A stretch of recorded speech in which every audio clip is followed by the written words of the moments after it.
Tout ce que Jésus a, nous l'avons, car tout ce qu'il a fait, il l'a fait pour nous, pour que nous l'ayons. Restez avec nous dans Jouissez de votre vie.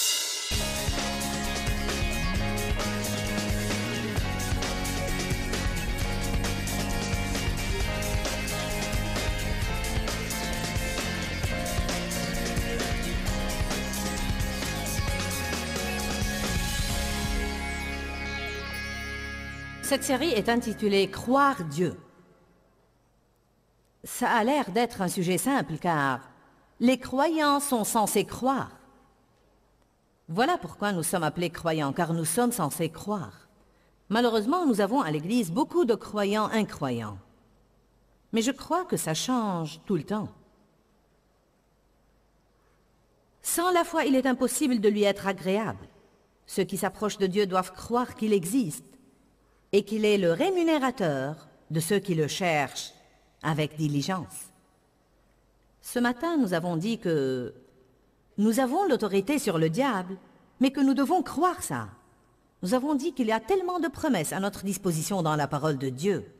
Des choses qui ont été achetées et payées par Jésus-Christ et qui sont déjà nôtres légalement et de par notre position. Mais expérientiellement, le seul moyen de les acquérir et de les vivre, c'est de libérer notre foi et de commencer à croire sérieusement ce que la Bible dit de nous. Nous devons libérer notre foi. Nous libérons notre foi par la prière et nous libérons notre foi par la confession positive ou les paroles d'affirmation.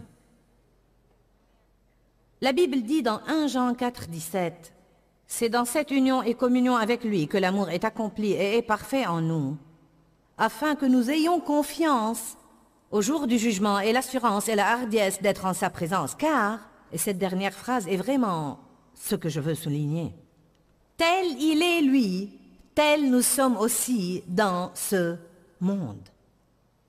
Je me demande comment il est ce soir. Je me demande s'il a peur, s'il est soucieux, est bouleversé, est inquiet. Bien sûr que non, nous savons qu'il est victorieux, paisible, joyeux. Toutes les choses qu'il nous dit qu'ils sont à notre disposition le sont vraiment. Et la Bible dit, tel il est en ce moment, assis dans les lieux célestes, tel nous sommes dans ce monde. Nous avons tellement de choses merveilleuses à notre disposition. Si la victoire est sienne, la victoire est nôtre, car nous sommes en lui. Tout ce que Jésus a, nous l'avons, car tout ce qu'il a fait, il l'a fait pour nous, pour que nous l'ayons. Il n'est pas descendu sur terre et a tout enduré pour lui-même. Il n'avait pas besoin de le faire, il était victorieux avant de venir là. Donc la victoire qu'il a eue quand il est venu là, il l'a gagnée pour chacun de nous individuellement, et nous pouvons libérer ces victoires dans notre vie en croyant, en persistant, en endurant et en tenant ferme, tout à fait comme le cantique que Candy vient de chanter. Ayant tout mis en œuvre, que peux-tu faire? Tu peux tenir ferme. Comme je l'ai dit la veille, mon témoignage, c'est « Je suis toujours là ». Amen. Je peux vous le dire en ce moment, écoutez-moi. Le diable ne peut pas vaincre quelqu'un qui refuse de renoncer. M'avez-vous entendu? J'ai dit le diable ne peut pas vaincre quelqu'un qui refuse de renoncer. Amen. Dernièrement, quelqu'un m'a demandé, en fait j'étais en Angleterre et nous avons fait un travail de préparation là-bas et prêché à plusieurs centaines de pasteurs parce qu'ils allaient nous aider et s'impliquer dans notre conférence. Et je leur ai donné l'occasion de me poser des questions après le séminaire. L'un d'eux m'a dit, je voudrais savoir une chose. À part Dieu lui-même qui t'aide, quelle est la chose primordiale à laquelle tu attribues ton succès dans le ministère? Cette pensée m'est venue immédiatement à l'esprit. J'ai dit, je refuse de renoncer.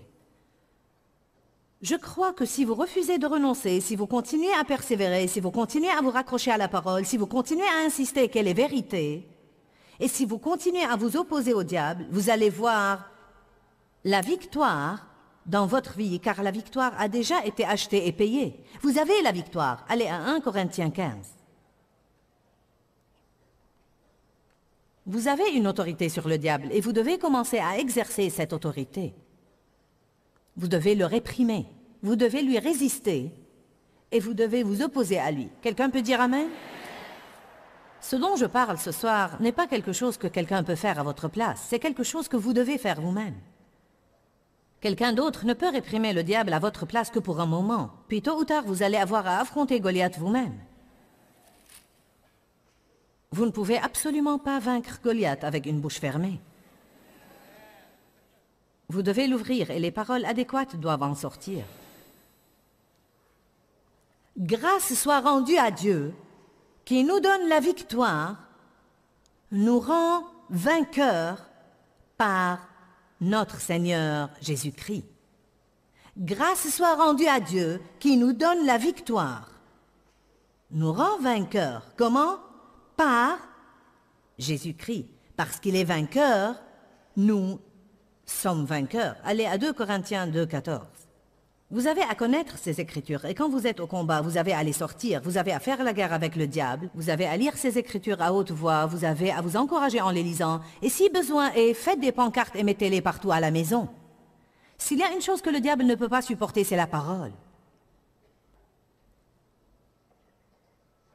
2 Corinthiens 2, 14. Grâce soit donnée à Dieu, qui par le Christ, le voilà de nouveau, en Christ. Pourquoi ai-je la victoire? Parce que je suis en Christ. Grâce soit rendue à Dieu qui, par le Christ, nous emmène en tout temps dans son triomphe. Non pas de temps en temps ou parfois, mais en tout temps, il nous emmène dans son triomphe, comme trophée de la victoire de Christ, et qui, par nous, répand en tout lieu et fait ressortir le parfum de la connaissance de Dieu. J'ai eu une expérience intéressante avec Dieu.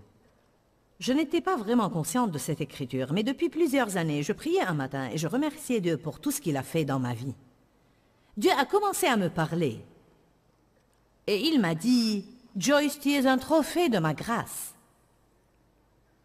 Je savais ce qu'il voulait dire par là. Dieu a fait une œuvre extraordinaire en moi. Je suis venue d'un milieu horrible. J'ai été abusée sexuellement pendant des années et des choses difficiles m'étaient arrivées. Je n'ai jamais eu l'occasion d'être un enfant. J'avais toujours un fardeau, je devais toujours m'inquiéter, j'ai toujours vécu dans la peur. J'avais des tas de problèmes de personnalité et beaucoup de choses excentriques dans ma vie. Et Dieu m'avait amené une victoire immense. Et jusqu'à présent, il m'amène des victoires tous les jours. Mais le Seigneur m'a montré comme une vitrine à trophées au ciel. J'ai eu comme une vision et j'ai vu comme une vitrine à trophées. Et la chose qu'il m'avait mise dans le cœur était que quand les gens excellent en une chose, comme peut-être un lanceur qui lance professionnellement, il remporte des trophées et il les expose dans une vitrine à trophées. Si quelqu'un est vraiment bon en basketball, football, patinage artistique ou n'importe quoi d'autre et qu'il remporte des trophées, il expose ses trophées dans une vitrine à trophées et tous ceux qui viennent les regardent et disent de suite « Cette personne est vraiment bonne en ça ». Dieu m'a dit « J'ai ma propre vitrine à trophées au ciel. Et tu es un des trophées dans ma vitrine à trophées, comme beaucoup de vous le sont. Beaucoup de vous sont des trophées de la grâce de Dieu. » Voilà ce qu'il m'avait dit. J'expose mes trophées pour que toutes les autorités et les dominations voient que je suis un spécialiste dans l'art de changer les vies et de guérir les gens que Satan a essayé de gâcher.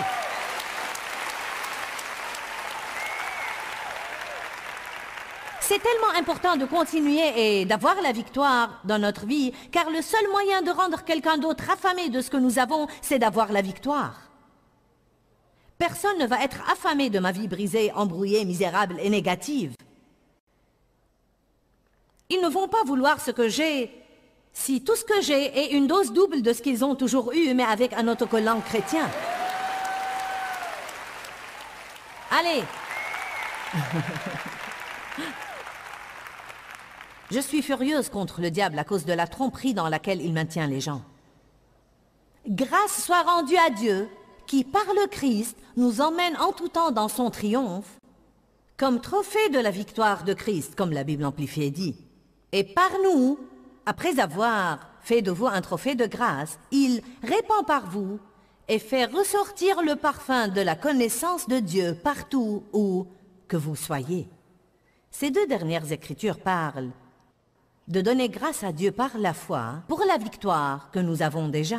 Peut-être qu'elle n'est pas encore complètement visible dans votre vie, mais vous avez une victoire. Jésus a déjà gagné votre victoire et vous êtes en train d'apprendre sur cette victoire et de vivre cette victoire chaque jour de votre vie. Et chaque jour, vous vous améliorez et vous vous améliorez à tout point de vue. Et chaque jour, le diable est de plus en plus exaspéré, car plus vous faites des progrès, plus il devient exaspéré. Donc dites simplement, diable, mon objectif c'est de te faire une dépression. Amen. Alléluia. En fait, une fois, une dame m'a dit une chose des plus drôles. C'est un peu personnel, mais je le dirai quand même.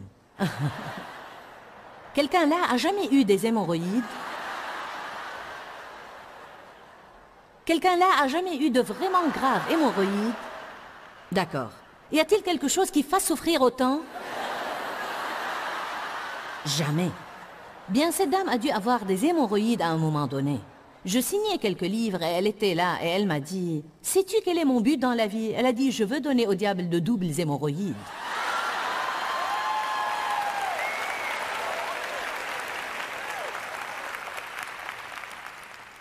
Alors, quel que soit ce qui vous motive et qui marche pour vous, ayez pour but d'amener la défaite à l'ennemi.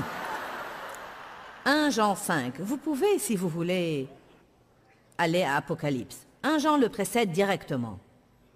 Je développe en vous la foi que vous êtes plus que ce que vous pensez être. Vous êtes plus que des mauviettes. Au-dessus et non pas au-dessous. Dieu a de bons plans pour votre vie, mais vous allez avoir à vous mettre debout et à agir en conséquence. Alléluia. 1 Jean chapitre 5, versets 4 et 5. Car tout ce qui est né de Dieu triomphe du monde. Et la victoire qui triomphe du monde, c'est notre foi. Ha ha. Qui est celui qui a triomphé du monde, sinon celui qui croit que Jésus est le Fils de Dieu, celui qui adhère a confiance en et s'appuie sur ce fait. Et voilà la victoire qui triomphe du monde, notre foi. Nous croyons Dieu, nous croyons la parole de Dieu, nous croyons que nous avons un avenir, nous croyons que notre passé est sous le sang, nous croyons que nous avons été rendus justes devant Dieu, et nous croyons que nous avons l'autorité sur Satan et qu'il ne peut pas gérer notre vie. Si vous n'avez rien fait d'autre que de venir ici pour prendre un chèque de foi, ça en vaut la peine. Parfois, bien que nous soyons des croyants, nous oublions de croire. Quelqu'un peut dire amen à ça? Nous sommes tellement prisonniers de ce que fait le diable. Nous devons nous rappeler qu'il s'agit de libérer notre foi. J'ai la foi. La foi est une force spirituelle qui est dans mon...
Mon esprit, à chacun est départie une mesure de foi. Nous avons la foi, mais c'est à nous de décider où la mettre. Vous pouvez mettre votre foi en vos amis, dans votre compte bancaire ou en vous-même. Mais quand vous mettez votre foi en Dieu et quand vous libérez votre foi, là, tous les diables de l'enfer ne pourront jamais arriver à vous enlever ce que Dieu veut que vous ayez. Mais parfois, vous devez tenir ferme. Romains chapitre 8, verset 37 dit, « Mais dans toutes ces choses, nous sommes plus que vainqueurs. Et nous gagnons une victoire sans pareille par celui qui nous a aimés. » Voyez, j'essaye d'attiser votre foi dans votre homme intérieur, car pour être franche, quel que soit ce qui vous assaille de l'extérieur, si vous pouvez être assez fort et tout excité à l'intérieur, le diable ne peut pas vous vaincre, car ce qui est en vous est plus grand que celui qui est autour de vous, celui qui est en nous est plus grand que celui qui est dans le monde. Je ne suis pas aussi simple que je n'en ai l'air sur cette estrade. Il y a quelque chose à l'intérieur de moi. La Bible dit que je suis assise dans les lieux célestes avec Jésus et pourtant vous me voyez clair comme le jour debout là devant vous. Comment puis-je être debout ici et assise dans les lieux célestes avec Christ? Parce que nous vivons dans deux mondes en même temps. Nous vivons au ciel et nous vivons ici. C'est comme le garçon dont la mère essayait de faire asseoir à l'église. « Johnny, assieds-toi, Johnny, arrête de faire du bruit, assieds-toi, assieds-toi. » Elle le mettait dans sa chaise et il se levait. Elle le mettait et il se levait. Finalement, elle s'est énervée et elle lui a dit « Assieds-toi et ne te lève plus. » Vous autres, les mères, connaissez ce regard. Il s'est assis, mais il a levé la tête et lui a dit « Eh bien, je suis debout à l'intérieur. »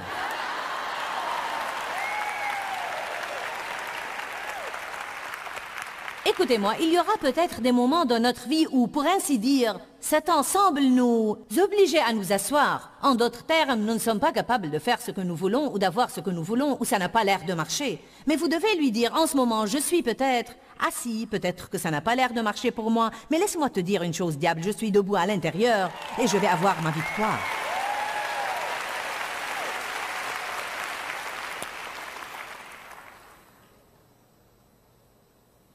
Ne demandez pas à Dieu de vous aider à vaincre l'ennemi. Rendez-lui grâce pour avoir déjà vaincu l'ennemi. Je crois qu'une des choses que nous devons apprendre, et Dieu traite vraiment avec moi à ce sujet tout le temps, et je sais bien qu'il est important. La Bible dit, la foi est maintenant. Et non pas la foi était hier ou la foi sera demain. Mais en ce moment, ma foi reçoit comme un fait ce qui n'est pas révélé à mes sens, mais qui est dans mon cœur. Peut-être que je ne l'ai pas en réalité, mais je l'ai dans mon cœur. Si souvent nous demandons à Dieu ce que nous avons déjà eu. Oh Dieu, donne-moi la victoire. Oh Dieu, donne-moi la victoire. Oh Dieu, donne-moi la victoire. Je viens de vous lire une demi-douzaine d'écritures qui disent « Dieu merci, nous avons la victoire. Nous sommes plus que vainqueurs. » Arrêtez d'essayer de vous asseoir sur une chaise alors que vous êtes déjà assis et rendez grâce à Dieu pour ce que vous avez. Je vais le dire à nouveau, ne demandez même pas à Dieu de vous faire triompher. Rendez grâce à Dieu pour avoir déjà triomphé. Reposez-vous dans ce qui a été accompli pour vous par Christ. Apocalypse dit « C'en est fait ». Jetons-y un coup d'œil. Apocalypse 16, 17. C'est accompli. C'est fait. Nous sommes assis dans les lieux célestes avec lui. Dieu a dit à Jésus, « Viens t'asseoir à ma droite jusqu'à ce que je fasse de tes ennemis ton marchepied. » Nous sommes assis en lui. Cela veut dire que nous attendons en paix pendant que Dieu œuvre. Jouissant de notre vie, attendant que Dieu fasse de nos ennemis notre marchepied. Je ne vais pas passer ma vie à éteindre les incendies que le diable provoque. Je vais jouir de ma vie et laisser Dieu faire ce que Dieu seul peut faire. Puis-je vous dire un secret? Il n'y a pas de mal à jouir de votre vie, même en ayant un problème. Est-ce que quelqu'un le savait? Même pendant que vous avez un problème, il n'y a pas de mal à jouir de votre vie. Dieu aime vous entendre rire au milieu de vos problèmes. La Bible dit, Dieu siège dans les cieux et rit de ses ennemis. La joie du Seigneur est notre force. Gardez votre joie et bien rigoler pendant que vous avez un problème et ce qui vous garde assez fort pour traverser la crise et ne pas renoncer. Apocalypse 16, 17. Puis le septième ange versa sa coupe dans l'air et une voix forte sortit du temple du ciel, du trône de Dieu, disant « C'en est fait! C'est fini! C'est accompli! C'est arrivé! » Vous devez toujours rappeler au diable, tu es déjà un ennemi vaincu. Il ne nous reste plus qu'à te piétiner. J'ai déjà lu la fin de la Bible. Je connais ta destinée. Alléluia, Éphésiens chapitre 1. Je sais que je vous prends partout dans la Bible, mais ça va. Dans un instant, nous allons ouvrir à Éphésiens 6 et y rester pour la soirée. Alléluia. Éphésiens 1, 19. Et pour que vous sachiez et compreniez quelle est l'infinie et l'illimitée et l'incomparable grandeur de sa puissance en et envers nous qui croyons. Paul a prié pour que l'Église connaisse la puissance qui était la sienne et pour qu'elle croie en cette puissance. Verset 20, qu'il a déployé en Christ en le ressuscitant des morts et en le faisant asseoir à sa droite dans les lieux célestes. Si vous n'étiez pas là la veille, je mets l'accent sur asseoir, car chaque fois que vous voyez que Jésus est assis, cela fait allusion au fait qu'il est entré dans le repos. Nous sommes assis avec lui dans les lieux célestes. Donc, ce repos de sabbat est à notre disposition. Le repos est une position de force. Nous ne pouvons pas vaincre l'ennemi pendant que nous sommes bouleversés, agités et inquiets. Nous devons être dans le repos de Dieu. Nous devons être dans la paix. La paix est une puissance. Le repos est une puissance. Qui se rend compte que Satan essaie de vous voler votre paix 30 fois par jour? Pourquoi pensez-vous qu'il est si décidé à vous prendre votre paix? Car s'il peut vous prendre votre paix, il peut vous prendre votre puissance. Il sait que Dieu vous a donné la puissance, mais si vous ne mettez pas vos chaussures de paix, quelqu'un va comprendre ça ce soir. Qu'il a déployé en Christ, en le ressuscitant des morts et en le faisant asseoir à sa droite dans les lieux célestes. Versets 21 et 22. Bien au-dessus de toute autorité et puissance et pouvoir et souveraineté et de tout autre nom qui puisse être nommé et au-dessus de tout autre titre qui puisse être conféré, non seulement dans ce siècle et dans ce monde, mais encore dans le siècle et le monde à venir. Quand Jésus a été ressuscité, il a été levé au-dessus de tout. Il est au-dessus de tout et nous sommes en lui. Donc ne dites plus que vous êtes sous quoi que ce soit. Sous les attaques. Sous un fardeau. Sous. Non, dites le diable est sous mes pieds. Et il a mis tout sous ses pieds. Et il l'a donné pour chef suprême et universel à l'Église. Son rôle de chef étant exercé dans toute l'Église. Allez à Éphésiens 6. Savoir que nous avons cette autorité ne veut pas dire que nous ne serons pas en but aux attaques. En fait, je ferais probablement aussi bien de vous dire que si vous commencez à avoir une révélation sur votre autorité, Satan va probablement doubler ses efforts pour un certain temps pour voir s'il peut vous porter à renoncer à la vérité dont vous entendez parler. Comprenez que quand vous entendez la parole et que vous entendez la vérité et que vous commencez à essayer d'exercer cette vérité dans votre vie, vous allez avoir à tenir bon pour une période de temps. Peut-être que vous aurez une révélation vous incitant à donner et vous aurez un témoignage de Dieu. « Oh, Dieu soit loué, je dois donner davantage. » À combien de vous Dieu dit de temps en temps de donner davantage? Ne restez pas bloqué quelque part sans jamais avancer. Vous ne pouvez pas continuer à semer la même graine et avoir une plus grande moisson. Si vous semez plus, vous récolterez plus. Et pourtant, invariablement, quand vous sortez de la barque pour faire quelque chose de plus grand, peut-être que ça ne va pas toujours se passer de cette façon, mais parfois l'ennemi lancera une attaque contre vous. Il y a des gens qui s'excitent pour venir travailler pour nous, afin de commencer à travailler au ministère, et beaucoup d'eux sont en but à des attaques épouvantables. Puis ils commencent à penser, j'ai dû faire la mauvaise chose, ça a dû ne pas être la volonté de Dieu que je vienne ici. Non, ce n'est pas vrai. Satan veut que vous reveniez là où vous étiez. Mais s'ils tiennent bon et ne renoncent pas, ils seront finalement victorieux. Chaque fois que vous passez par, vous gagnez une victoire que le diable ne peut pas vous enlever. Mais chaque fois que vous revenez là où vous étiez avant, vous aurez toujours cette même chose à traverser à un moment donné de votre vie.